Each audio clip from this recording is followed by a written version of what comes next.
uma homenagem a Chico, não que ele gostasse disso ou precisasse disso, mas é sempre bom a gente relembrar, né, os exemplos dele, a abnegação, né, assim, o que ele demonstrou assim, realmente de entrega, né, aos irmãos de caminho, ao trabalho do Cristo, ao trabalho do bem, né. A gente sabe lá com o Livro dos Espíritos que quem é o nosso guia e modelo, né, que Deus colocou para servir a humanidade é Jesus. Ele é o nosso guia e modelo, né.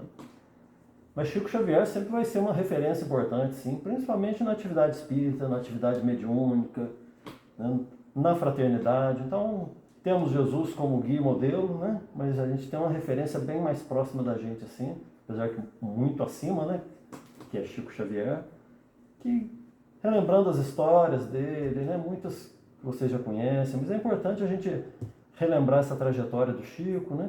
Evidentemente que são muitas e muitas histórias, né? Então, se a gente fosse pretender contar todas as histórias conhecidas do Chico, a gente ia precisar de muitos e muitos encontros, né? Porque é muita coisa mesmo, muitos registros, muitas histórias assim maravilhosas, muitos exemplos mesmo do verdadeiro cristão, do verdadeiro espírita, né? Que foi Chico Xavier, né? Ele veio, né, ao mundo, essa estrela luminosa, né, que desceu do céu aqui com uma missão tão específica, dia 2 de abril de 1910, na pequena Pedro Leopoldo, né, ali perto do Belo Horizonte. Uma cidade pequena, bem pobre assim na época. Ele também, né, o pai era um vendedor de loteria, né, vendia bilhetes de loteria pela rua. A mãe, Dona Maria João de Deus, uma lavadora, uma lavadeira, né, lavadeira de roupa. Ou seja, uma condição assim bem modesta, bem humilde. E eles tinham, o Chico tinha mais 8 irmãos, né? Era uma família de 9 irmãos. E é claro que tudo com muita dificuldade, né? Imagina em 1910, né? Hoje em dia já é tão difícil as coisas, imagina há 112 anos atrás, né? Quantas outras dificuldades que não eram somadas a isso. E o Chico teve assim uma infância muito difícil, né, por conta dessas dificuldades mesmo. O pai dele lutava assim sozinho, né, para manter toda essa prole. E quando o Chico tinha 4 anos de idade, olha só, quando começa assim as provações mais intensas do Chico, né, 4 anos de idade, a mãe dele chama ele, né, e diz para ele assim que ela ia ter que partir, que as pessoas iam falar para ele que ela tinha morrido, para ele não acreditar nas pessoas. Viu que ela não morreu. Ela ia partir, mas ela ia dar um jeito de ficar próxima dele. E é claro que aquela criança de 4 anos chorou muito e, né, ficou muito triste, que é evidente, né, era a mãe, e de fato ela parte, né, quando o Chico tinha 4 anos e pouco. A Maria João de Deus, a mãe biológica, né, do Chico, ela parte para o plano espiritual. O pai do Chico, sem ter condição de cuidar desses 9 irmãos, né? O que ele faz? Né? Porque ele tinha que trabalhar, não havia condição. Ele pega e distribui assim, os filhos, né, para amigos, para parentes, para comadres, compadres. Né? Era uma situação, assim, a solução de urgência era essa. Né? E o Chico foi entregue para uma comadre do pai dele, né, Dona Maria Rita de Cássia, que era uma pessoa assim, muito severa, né, muito disciplinadora. Não se pode dizer que era uma má pessoa, né, porque quem acolhe uma criança assim, filho de outro coração, assim, né, não é uma má pessoa, mas tinha essa severidade dela, né, própria dela.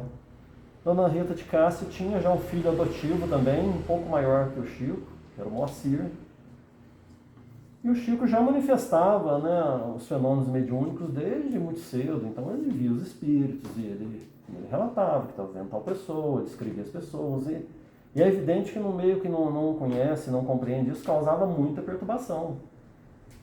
E a Dona Maria Rita de Cássia se irritava muito, né, e o padre dizia para ela que era coisa de demônio. Ela dava muitas surras no Chico, né, assim com uma certa brutalidade até. Né. Havia ocasiões... Ela chegou a espetar garfo na barriga assim, do Chico, causando um ferimento muito grave, assim, que resultou posteriormente numa hérnia.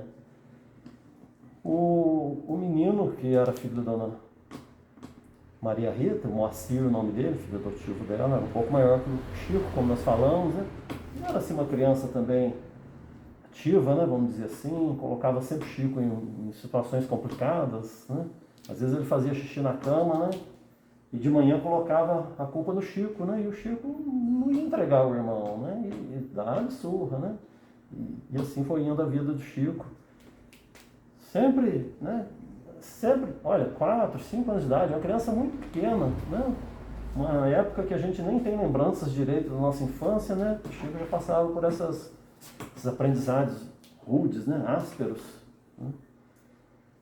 E no quintal lá da casa da dona Maria Rita de Cássia, um quintal grande, lá no fundo assim tinha uma bananeira onde ele, quando ele estava, né, triste, quando ele chorava, quando, né, era agredido assim com essas surras domésticas, assim, ele corria lá pro final do quintal e lá tinha uma bananeira onde ele começou a se encontrar com a mãe dele. Né, a mãe biológica desencarnada, ele começou a ter contatos com a mãe dele. Né, a dona Maria Rita, que o consolava, pedia para ele ter calma, e conversava. Eram os momentos assim de refrigério do dia dele, quando ele tinha esse contato assim com a mãezinha desencarnada. Num determinado período lá, esse menino, o Moacir, o filho mais velho, o filho, de fato, né, da dona Maria Rita, apareceu uma ferida na perna dele. Aí, né, no que era tradicional na época lá, a mãe leva numa bezendeira, né, cursos médicos não existiam assim, né, naquela época no interior, né, leva numa bezendeira e a bezendeira dá uma receita assim, baseada na superstição, baseada no que ela conhecia assim, e disse para dona Maria Rita que aquela ferida ia sarar se uma criança lambesse aquela ferida por 3 noites. Tinha que ser uma criança pequena, uma criança assim ainda mais pura. Aí dona Maria Rita, né, o Chico estava assim, olha, Chico, esse aí serve, né, mostrando pro Chico. Fala, não, serve, esse menino aí serve. O Chico sai correndo dali, né, naquele desespero, imagina ter que lamber uma ferida, né, uma coisa, né, absurda, né, bizarra. Ele corre lá pro fundo, né, vai chorar na bananeira e lá a mãe dele aparece, né. E a mãe dele aconselha ele, Chico, né, obedece, né, a sua madrinha, né, faz o que ela está falando, né, não vamos contrariá-la, né. E Chico pergunta para ela, mas mãezinha, a senhora acha que lamber ferida vai curar? Vai melhorar? Ela fala, não, meu filho, não vai. Mas nós vamos dar o remédio que ele precisa, essa ferida vai melhorar. E a sua madrinha vai ficar tão satisfeita que não vai te agredir mais. Maria João de Deus, desencarnada, já estava pensando, junto com a espiritualidade, na proteção do corpo físico de Chico, principalmente do braço. Não podia acontecer nenhum tipo de acidente fora ali da programação kármica espiritual, não podia acontecer uma lesão mais grave, porque o aparelho físico ia ser muito importante, né, para a doutrina, para a divulgação, para a missão que Chico tinha. E assim, de fato, ocorreu, né? Chico se entregou esse encargo rude, né, pesado, e em breve tempo o menino realmente sarou, por ação da espiritualidade, né? Evidentemente não era por causa, né, do gesto de Chico, e de fato a madrinha dele se acalmou a partir disso, ficou muito agradecida, ficou reconhecida e realmente diminuiu, quase acabou assim, as sessões de espancamento. A vida do Chico deu uma melhorada assim, muito, muito, muito boa mesmo, né? Aí cabe até uma reflexão para a gente aqui, né? Porque acho que todos nós aqui frequentamos casas espíritas, né? De certo estamos associados a alguma atividade da casa espírita, que é normal, né? A gente vai lá, assiste uma palestra, a gente vai se enganjando numa tarefa, alguma coisa. Esse é o normal, assim, é a trajetória normal, né? A gente não fica... Chega um ponto que a gente não quer ficar só escutando, a gente quer participar, a gente quer interagir, a gente quer realmente doar algo de nós, né? Só que sempre tem confusão na casa espírita, porque é da natureza humana, assim como tem confusão em família, tem confusão no trabalho, né? Tem confusão em grupos de amigos, porque nós somos imperfeitos ainda, há atritos, há dificuldade de relacionamento, né? Mas na casa espírita, que a gente vai pegar como exemplo aqui, é um problema, porque às vezes tarefas são deixadas de lado, né? Coisas importantes são deixadas de realizar, porque um não aceita o que o outro falou, ou um critica demais o outro não aceita a crítica. Aí a gente vê Chico Xavier, uma criança aqui lambendo ferida, né? Dando um exemplo assim pra gente, né? Chamando assim a atenção pra gente, né? Do que é assim a resignação, o que é a confiança no alto, na espiritualidade, o que é deixar de lado, né? os próprios anseios e pruridos pensando numa causa maior. Né? Se a gente fizesse isso, as casas espíritas iam funcionar bem, de uma forma bem melhor, bem mais tranquila. Não é que ia ser perfeito, não. Mas à medida que cada um corrige, né, e tenta segurar as próprias imperfeições, é claro que o meio onde a gente está, ele vai funcionar melhor, vai, né, a coisa vai fluir melhor. Se a gente tem um problema em casa, né, se a casa da gente está, né, tá atrito toda hora, está confusão toda hora, ou no trabalho, né, a gente precisa fazer reflexão aí. Qual será que é a minha colaboração nisso?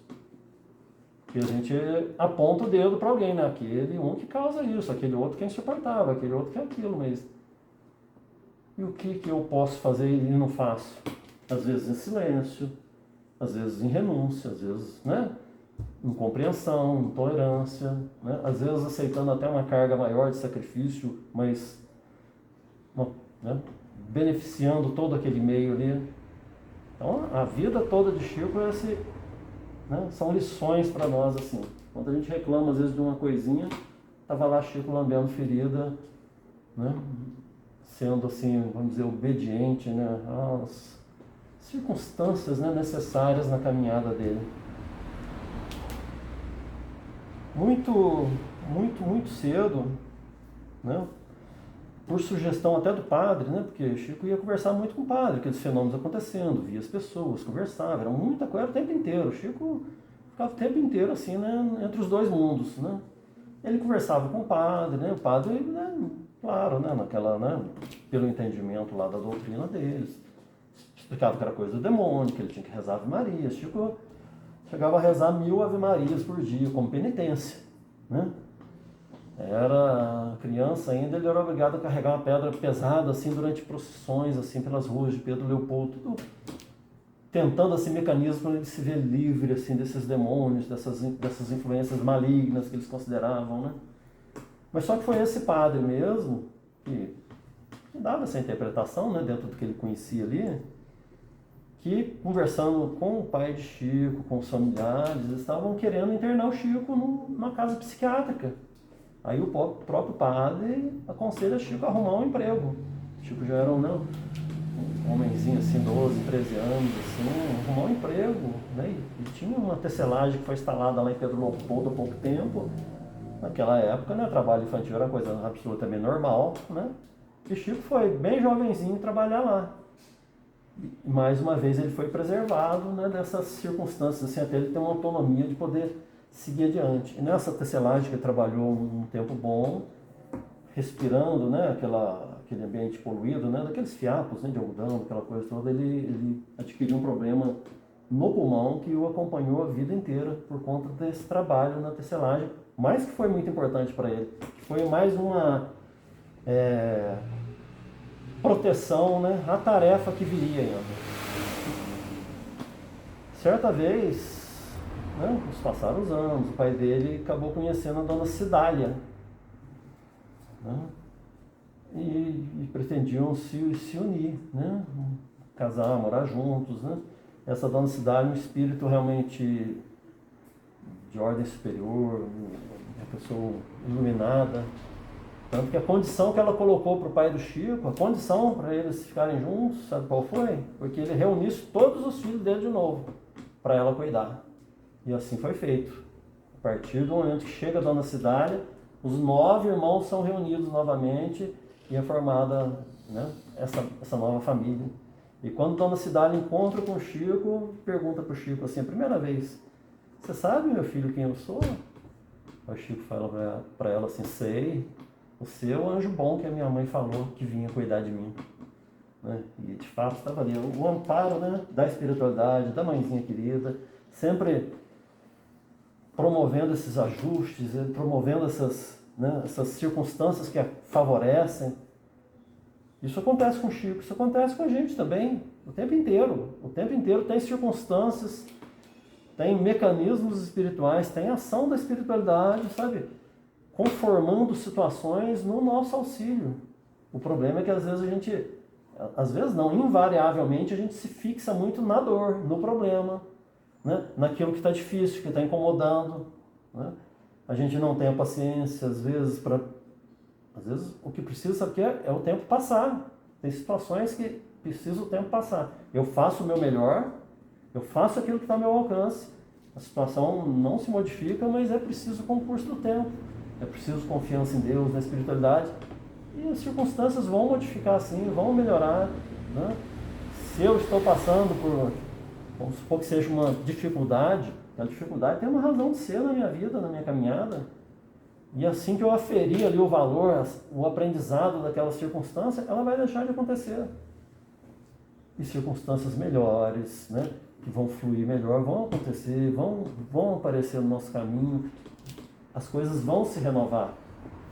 Mas é preciso paciência, é preciso que a gente não se entregue à revolta, né, à inconformação, à tristeza, à lamentação. Né? Então, a coisa está difícil, temos dificuldades, todo mundo passa por dificuldade, por problema. Tem época da vida que é mais ainda, parece que vem a tempestade mesmo, a tempestade perfeita. Né? Mas faz parte da caminhada, faz parte do aprendizado. A gente olha no exemplo de Chico aqui, olha o que ele vive quando vê a situação se encaminha num rumo melhor, encontra uma segunda mãe que é uma mãe de fato, que trata com muito carinho, que inclusive também não compreendia assim, naquele momento o que acontecia com o Chico, mas orienta ele, Chico, olha, não fica falando muito assim das coisas que você vê e tal, segura um pouquinho, né? Que é algo sábio, né? Imagina um médium, tem um médium vidente, assim, o médium começar a relatar tudo que ele vê, tudo que ele percebe, isso está errado, está equivocado, sabe? É preciso ter um filtro. Até porque às vezes o médium, como nesse exemplo, é um médium vidente, né? Ele viu determinadas circunstâncias, e aí? O que quer dizer aquela circunstância? Qual que é realmente a complexidade daquilo? Qual que é o contexto geral daquilo? O médium, normalmente, ele não sabe. Ele viu um quadro que muitas vezes ele precisa guardar para ele, sim, até ter uma convicção melhor, até ter assim, talvez um outro aporte da espiritualidade, explicando aquilo, uma razão de ser, a determinadas circunstâncias que são para ser relatadas, né? Mas não é sair relatando tudo que vê, tudo que percebe, tudo que sente, né? É uma questão de discernimento, de bom senso, a gente ter esse cuidado, né, com as percepções que a gente vem a ter. Né? Às vezes a gente não é médium ostensivo, né, que vê, né, algum evento da espiritualidade, algum espírito, ou não ouve, né, mas todos nós temos pressentimentos, sensações, percepções, temos sonhos que beiram assim a um fenômeno anímico, mediúnico, tal a clareza, tal assim a lucidez que muitas vezes a gente se encontra naquilo. Mas sempre é preciso ter esse cuidado, essa parcimônia, assim, para quê? Para a gente não gerar perturbação, para não gerar assim dúvidas, né? Não é que a gente vai esconder a circunstância, não, mas o discernimento a gente precisa ter. E eu aconselho também que quando se dá para o Chico, né? E que acaba melhorando assim a vida dele, né? Por ele segurar mais, né? Nem tudo ele fala, nem tudo, né, comenta, né? Em 1922, Chico estava na escola, né? 1922 era o centenário da independência do Brasil, né? Esse ano vamos fazer o bicentenário, né? Ou seja, tem 100 anos essa passagem, né? E lá na escola, na rede, né, estadual de escolas, tinha um concurso de redações sobre o centenário da independência.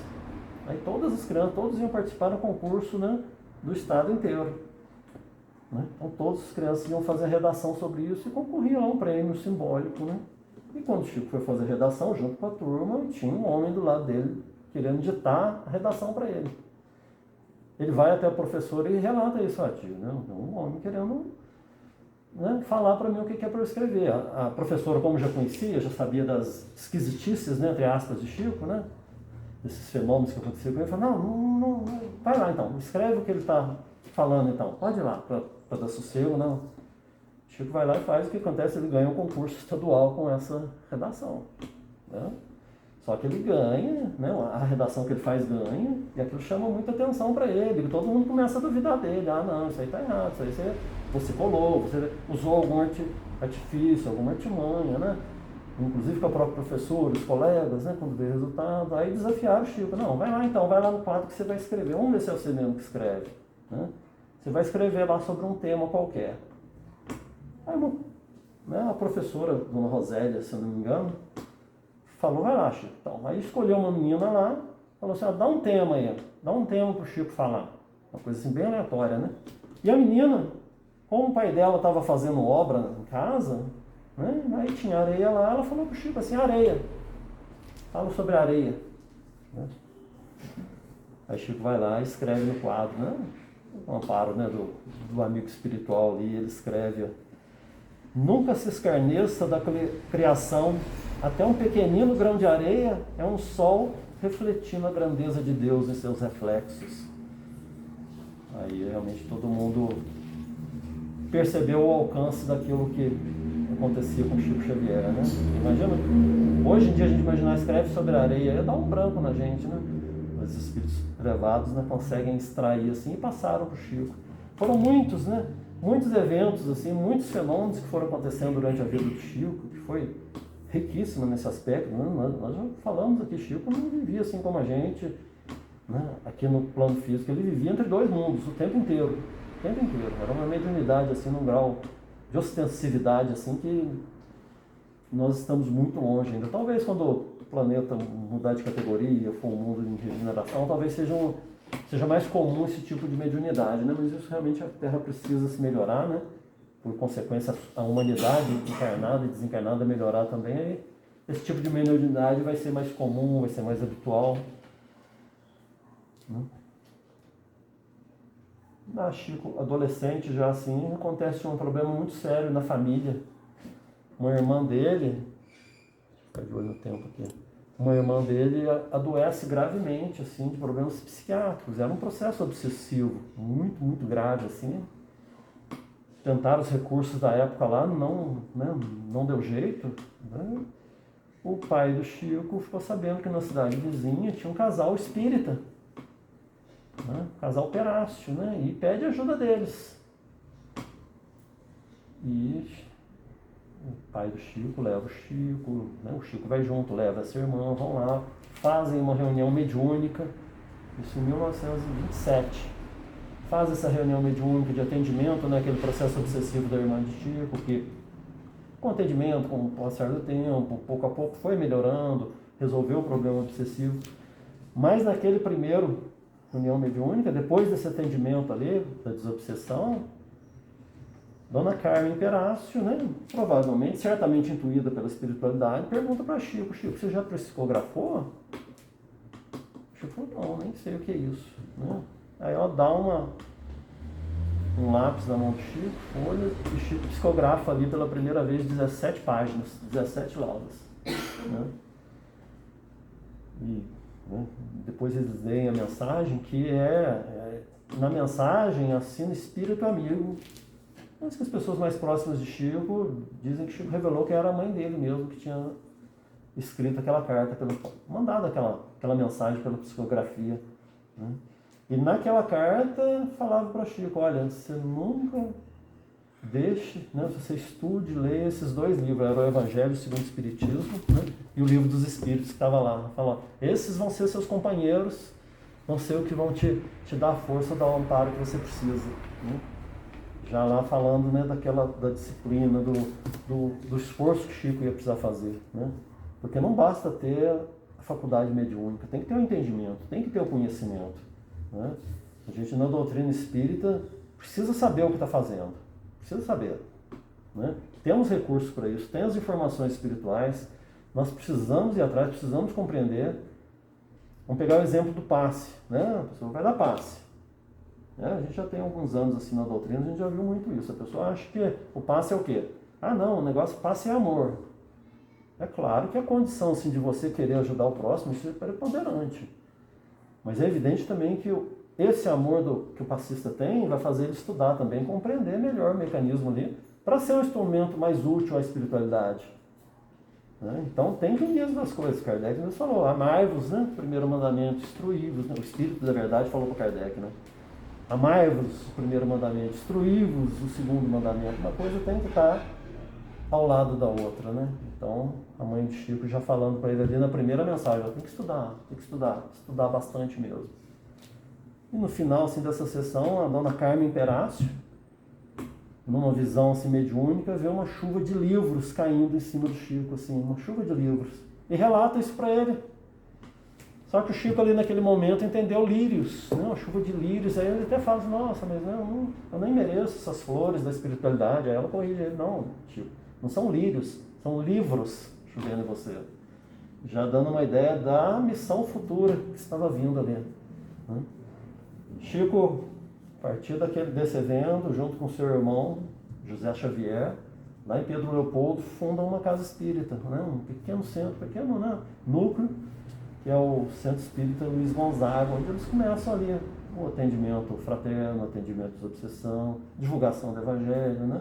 Aquela luta ali só dos dois, o casal Perácio, né? Ajudava ali também, mas logo eles precisaram mudar de cidade, não puderam ali acompanhar, né? Nos trabalhos da casa, daquela casa que nascia. O irmão do Chico também, por compromissos profissionais, teve que afastar, Chico ficou sozinho. E muitas vezes o Chico ia lá, não tinha ninguém, estava só ele. Né? E ele assim, desanimado, ele pensou em parar. Não tem ninguém, não está vindo ninguém. Emmanuel aparece para ele, né, e fala assim, olha, Chico, nós aqui desencarnados também precisamos ouvir o Evangelho, precisamos estudar. Por que você não vai falar? Né? E aí Chico, por conta disso, ele continuou. E muitas vezes, naquela época, passavam-se na rua, viam lá Chico sozinho, falando, né? E pensavam lá, Chico endoidou, né? Tá falando para ninguém. E estava assim cheio dos irmãos desencarnados, né? Que participavam ali daquele momento de aprendizado, de interação, né? Com esses princípios doutrinários. É como o culto do Evangelho no lar. Às vezes a pessoa fala assim, eu não vou fazer culto porque eu sou sozinho em casa. Primeiro, você sozinho, você não precisa do Evangelho, né? E você sozinho como assim? Você não tem nenhuma companhia espiritual, boa ou ruim, na sua casa não tem, né?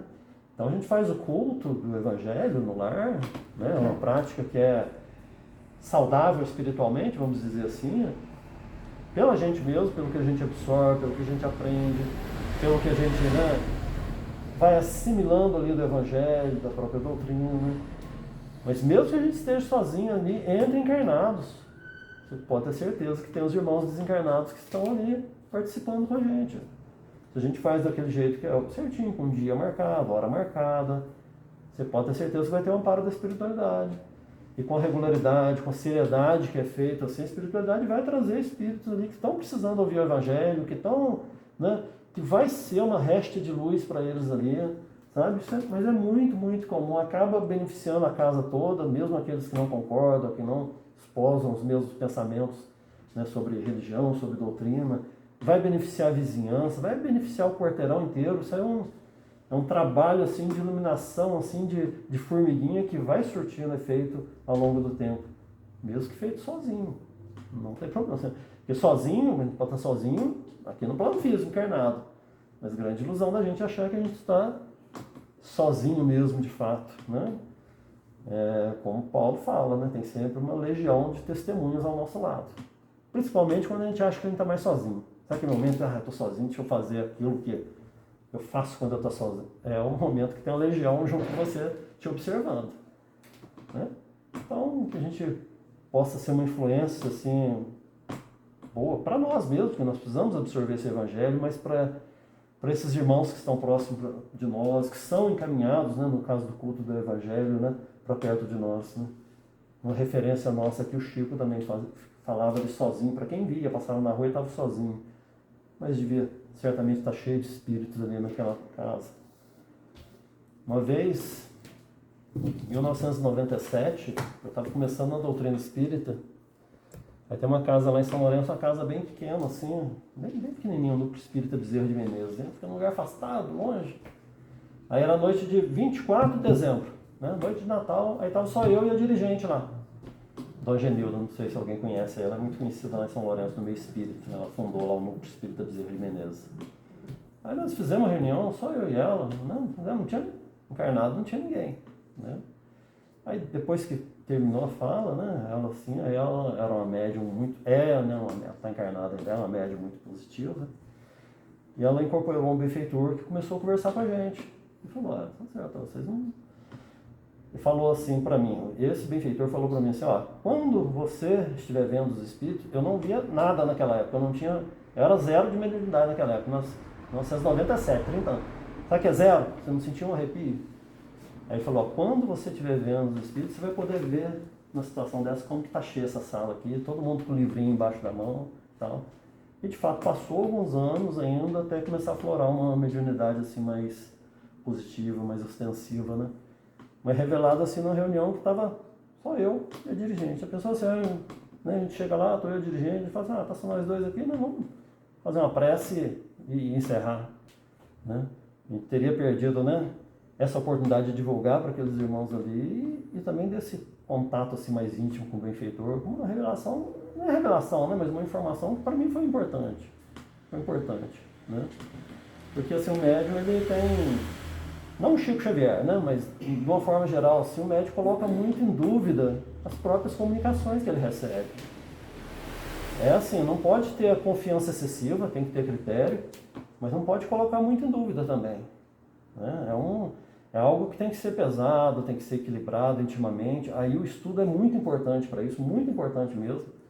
Porque qualquer comunicação, qualquer fenômeno mediúnico, pode ser um fenômeno de cura no passe, pode ser uma evidência, pode ser uma clareaudiência, o que for, tem que ser analisado.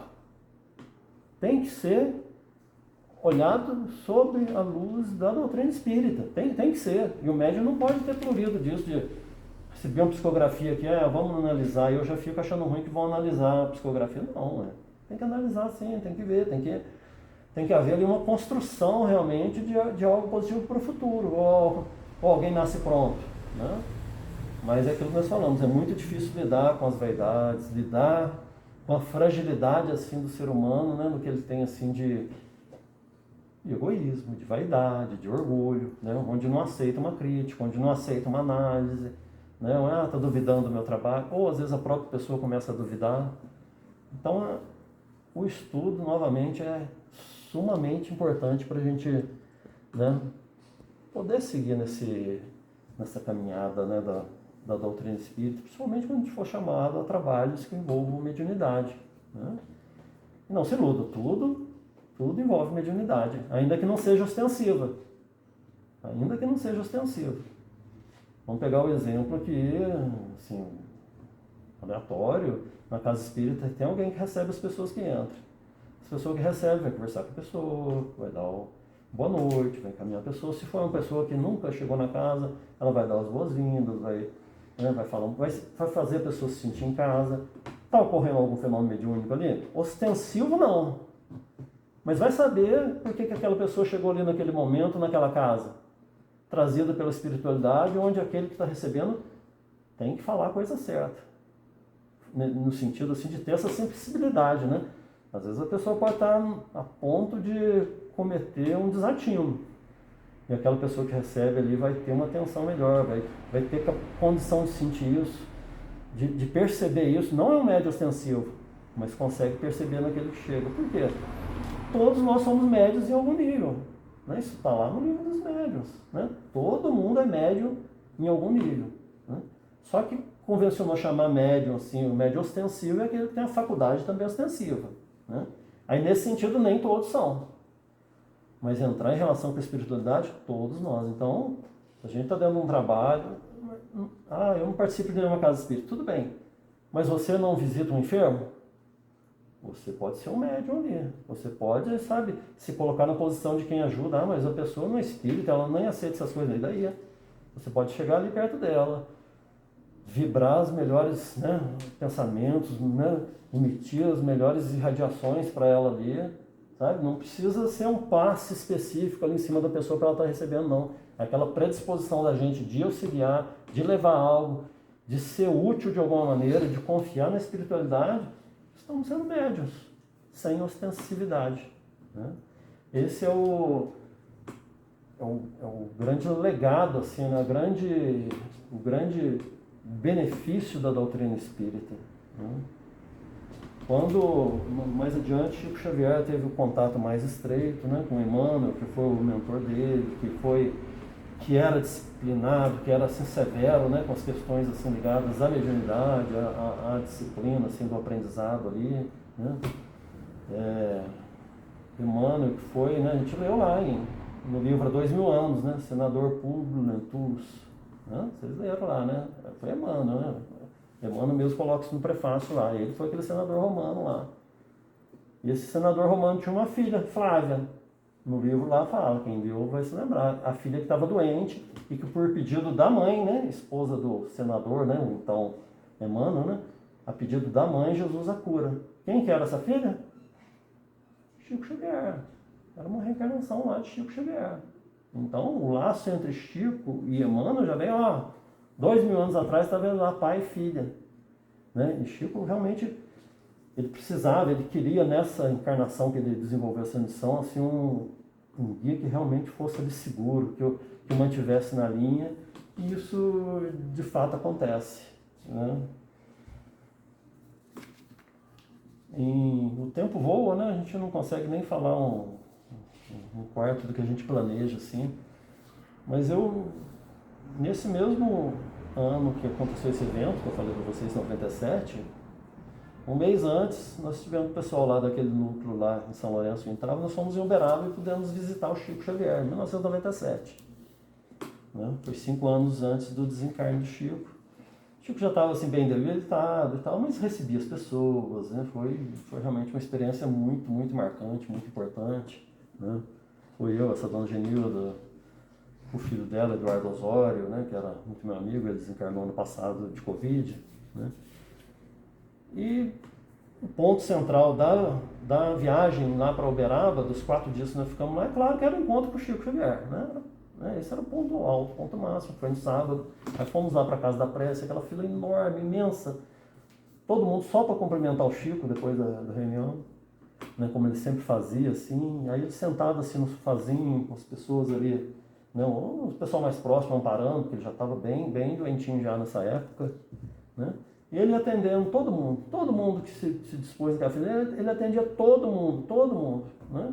Então aquela fila andava devagarzinho, porque tem gente que conversava mais, queria falar com o Chico, queria contar, queria ouvir. Tem gente que se demorava bastante, então a fila demorava muito mesmo, muito. Eram horas naquela fila. Né?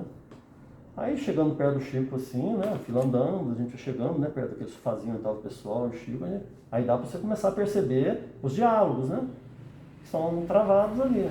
Né? E realmente tem gente que, né, assim, vamos dizer, não tem muita noção, né, vê um velhinho, naquela época tinha 87 anos, né? Já debilitado, tá ali atendendo. Em vez de ser breve, a pessoa fica esticando, fica enrolando, fica falando, fica desgastando assim, né? Aí um pessoal que estava, um rapaz, eu lembro direitinho, um rapaz que estava do lado assim, na hora que a pessoa saiu, ele falou com o Chico assim, bem baixinho, falou uma boa, falou com caridade, assim, falou, Chico, ia acelerar um pouquinho assim, né? Senão vai te cansar muito, vai, né? Uma pessoa fica muito tempo aqui. Isso eu já perto, assim, a distância assim, de 3 metros, assim, eu pude ouvir o Chico falando baixinho, mas ele falou para esse rapaz, meu filho, eu ouvi isso, né? Isso não é história que eu ouvi, não, eu ouvi isso. Né?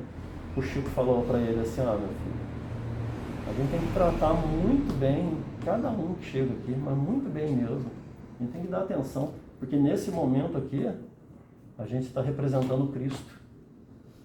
Olha que responsabilidade, é o que eu falei, ele é de quem recebe, na hora que, né, uma pessoa que chega ali na casa espírita, apareceu do nada, não sei de onde, não sei quem é, mas quem recebe ali naquele momento, está representando Cristo, de alguma forma, de alguma maneira, da maneira que puder.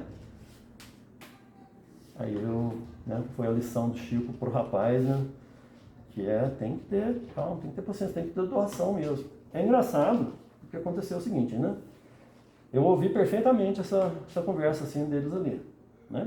Perto assim eu ouvi, né? Aí foi mais 2 pessoas e chegou na minha vez, como o Chico fazia com todo mundo, né? A gente ia beijar a mão dele, mas ele beijava a nossa mão. A gente beija assim, a gente sente assim, é uma sensação inexplicável. E eu baixado assim, ele falou umas coisas para mim, ele falou várias coisas para mim, até o Eduardo Osório, esse amigo meu que já desencarnou, depois que saiu, ele falou assim, nossa, meu Chico falou umas coisinhas lá, o que ele falou para você? Vocês acreditam que eu não lembro uma palavra? Eu não sei por quê, por qual mecanismo, eu não lembro. Eu lembro com clareza o que eu ouvia antes da conversa ali. Mas do que o Chico falou para mim, eu não lembro uma única palavra. Por que aconteceu isso? Eu já pensei muito nisso, não consigo uma explicação. Não. Quero crer que o meu espírito, né, o ser imortal aqui dentro de mim, ouviu e registrou e guardou. né? Mas foi uma experiência bem, assim, bem bacana mesmo, bem interessante, né? Porque logo depois ele já não pôde nem fazer esses atendimentos mais, né? Foi em 2002 que ele desencarnou, né? E ele mesmo falava que queria desencarnar num dia que fosse um dia muito alegre para o Brasil inteiro. Ele não queria que ninguém ficasse triste, né? Ou seja, ele já sabia o dia que ia desencarnar, né? E ele desencarna no dia 10 de junho de 2002, no dia que o Brasil conquista o tetracampeonato, que realmente, né, acaba contrabalanceando, né? Não houve aquela comoção assim, o pessoal empolgado com essa questão de futebol que é tão, né? Esse é o nosso Chico Xavier, que é tantas e tantas histórias como nós falamos aqui. A gente teria assim que fazer um seminário, né, de muitos dias para tentar contar todas as histórias, né? Ou mais algumas histórias, tantas histórias bonitas, lindíssimas, né? Mas hoje a gente quis dar essa pincelada assim nessa humildade sempre que Chico carregou, exemplificou, né? É uma referência para nós, né? O pessoal chegava para elogiar o Chico, ele não aceitava elogio e falava, não, meu filho, eu sou Francisco, se tira o Fran, só fica o Cisco, é o que eu sou o Cisco. Sabe que é um cisco de luz, né? É um ponto luminoso que veio na Terra aqui e cumpriu essa missão maravilhosa dele, né? E para encerrar, eu queria ler uma mensagem aqui que está no livro Parnaso de Além Túmulo, né? Nós nem podemos falar, né? Porque foi o primeiro livro que o Chico psicografou e foi editado e publicado, né? Uma coletânea de poetas, literatos, né? Brasileiros e portugueses. Causou um furor na época esse livro, né? Porque é uma coisa impressionante, assim, né? Facilmente reconhecível o estilo de cada um que assina de cada poema, né? E esse aqui é de Castro Alves, que é um Marchemos, que é assim um impulso para nós, é para a gente olhar assim para a vida e falar, não, vamos enfrentar a vida, vamos seguir adiante, né? Vamos aqui acompanhar a psicografia do Chico em Parnaso de Além Túmulo, esse soneto aqui do Castro Alves. Há mistérios peregrinos no mistério dos destinos, que nos mandam renascer. À luz do Criador renascemos, múltiplas vidas vivemos, para a mesma luz volver. Buscamos na humanidade as verdades da verdade, sedentos de paz e amor, e em meio dos mortos-vivos somos míseros cativos da iniquidade e da dor. É a luta eterna e bendita que o espírito giganta, na trama da evolução, oficina onde a alma presa forja a luz, forja a grandeza da sublime perfeição. É a gota d'água caindo no arbusto que vai subindo, pleno de seiva e verdor, o fragmento de estrume que se transforma em perfume na corola de uma flor. A flor que terna, expirando, cai ao solo fecundando o chão duro que produz, deixando um aroma leve na aragem que passa breve nas madrugadas de luz. É a rija bigorna, o malho, pelas fainas do trabalho, a enxada fazendo pão, o escopo dos escultores transformando a pedra em flores, em carraras de eleição. É a dor que através dos anos, dos algozes dos tiranos, anjos puríssimos faz, transmutando os neros rudes em arautos de virtudes, em mensageiros da paz. Tudo evolui, tudo sonha, na imortal ânsia risonha de mais subir, mais galgar. A vida é luz, esplendor, Deus é somente o seu amor, o universo é seu altar. Na terra às vezes se acendem radiosos faróis que esplendem dentro das trevas mortais. Suas rútilas passagens deixam fulgores, imagens em reflexos perenais. É o sofrimento do Cristo, portentoso, jamais visto, do sacrifício da cruz, sintetizando a piedade em cujo amor à verdade nenhuma pena traduz. É Sócrates e a cicuta, é César trazendo a luta, tirânico e lutador, é Cellini em sua obra, ou o sabre de Bonaparte, o grande conquistador. É Anchieta dominando a ensinar, catequizando o selvagem infeliz. É a lição de humildade, de extremosa caridade, no pobrezinho de Assis. Ó, bendito quem ensina, quem luta, quem ilumina, quem o bem e a luz semeia nas fainas do evolutir, terá a aventura que anseia nas tendas do progredir. Uma excelsa voz ressoa, no universo inteiro ecoa, para a frente caminhai, o amor é a luz que se alcança. Tende fé, tende esperança, para o infinito marchai. Muito obrigado, boa noite, que a gente possa sempre se mirar na referência que foi o nosso irmão Chico Xavier. Da paz a todos.